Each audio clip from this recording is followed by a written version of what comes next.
Welcome to this explainer. Today we're doing something really fascinating. We are going to break down the exact, literal, architectural blueprint that the ultra-wealthy use to transition from being just a vulnerable individual to a permanent financial institution. So we're going way beyond basic savings today. We are stepping straight into the realm of multi-generational wealth. Let's kick things off with a pretty provocative question. How do certain families just keep growing their empires, decade after decade, while others literally lose it all in a single generation? You know, it's not actually about making better stock picks or having a lucky investment. It's entirely about how they structure their whole existence. And this graphic right here brilliantly illustrates that core difference.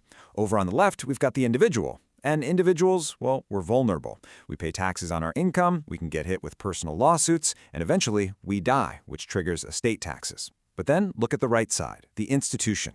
Institutions operate on a completely different plane of reality. They pay interest instead of taxes, they are engineered from the ground up to be legally untouchable, and the craziest part, they're permanent. They simply do not have a lifespan. Okay, so let's look at the actual blueprint. We've got 4 pillars to get through today. Number 1, invisible ownership. 2, GP stakes and toll roads. 3, buy, borrow, die. And 4, incentive trusts. Let's dive straight into Section 1, the foundation, invisible ownership. So, the very first step is severing the legal connection between you and your money. Listen, if there is absolutely one thing you take away from this explainer today, let it be this. True wealth is about controlling assets on paper while legally owning absolutely nothing.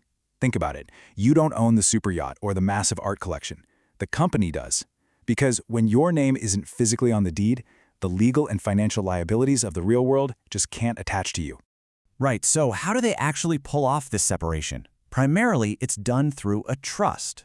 Think of a trust like a massive legal firewall. It's a structure that perfectly separates ownership, control, and benefit. It essentially allows a founder to write down instructions that keep operating and keep protecting that wealth long after they pass away. Basically, the deceased can legally dictate the future of their money from beyond the grave. It's wild. Take a look at how much legal distance this structure actually creates. You've got an offshore company that owns the physical assets, right? Like the real estate or the yacht. That's your initial shield. Then a trust, which is usually located in a completely different jurisdiction, owns that company. That's another massive layer of absolute protection. And you? Well, you're simply a beneficiary. You just get to enjoy the incredible lifestyle without any of the actual legal or tax exposure of owning those assets. All right, moving on to Section 2, the engine, GP stakes, and toll roads. Okay, so now that our assets are heavily shielded behind that legal firewall, we need to build the engine that actually multiplies the capital. And here's the secret. Instead of just investing in a private equity fund like everyone else, the ultra-wealthy secure immediate, guaranteed cash flow by buying an actual ownership percentage of the private equity firm itself. This is called the general partner, or a GP stake. The difference between being a limited partner and a general partner is just staggering. As an LP, you're taking on high risk and you're sitting around waiting 7 to 10 years to see any real returns. But the general partner, they collect a locked-in 2% toll on every single dollar managed, plus 20% of every single winning deal.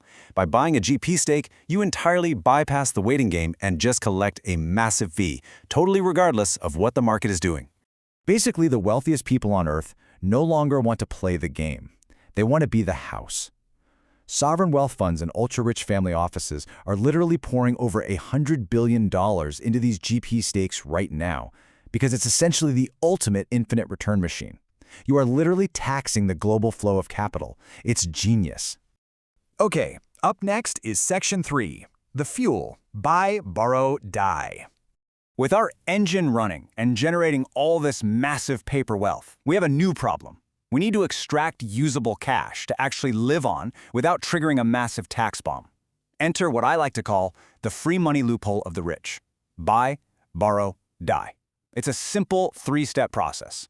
Step 1, buy appreciating assets and literally never sell them.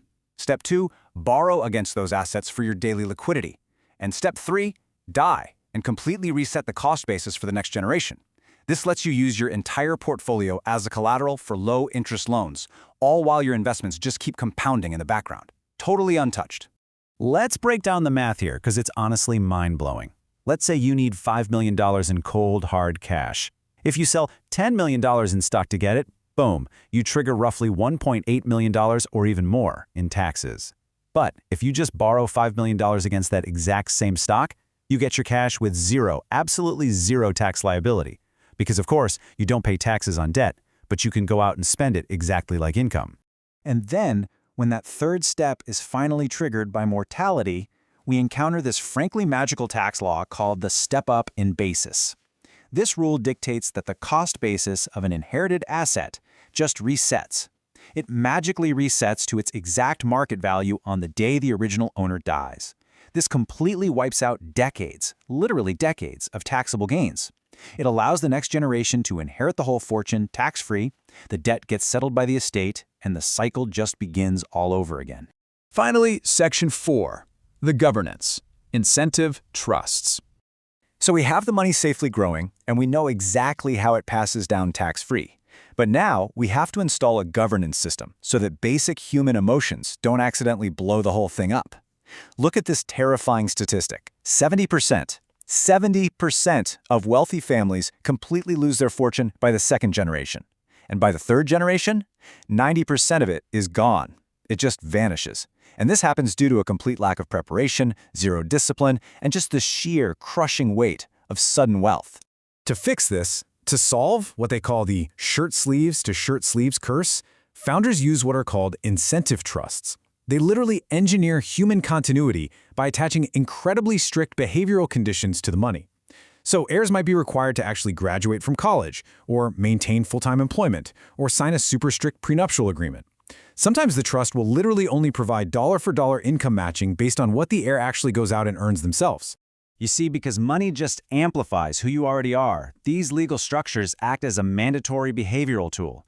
Incentive trusts engineer this generational continuity by actively rewarding productive identities and hard discipline, while severely cutting off and discouraging dependency or reckless spending.